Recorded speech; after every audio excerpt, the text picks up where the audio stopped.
सही बुखारी हदीस नंबर 26।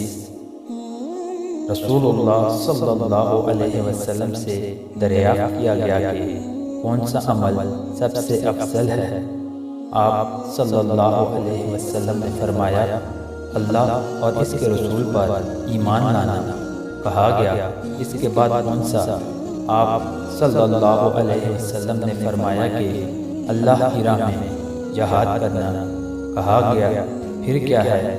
आप सल्लल्लाहु अलैहि वसल्लम ने फरमाया, हज मबरूर।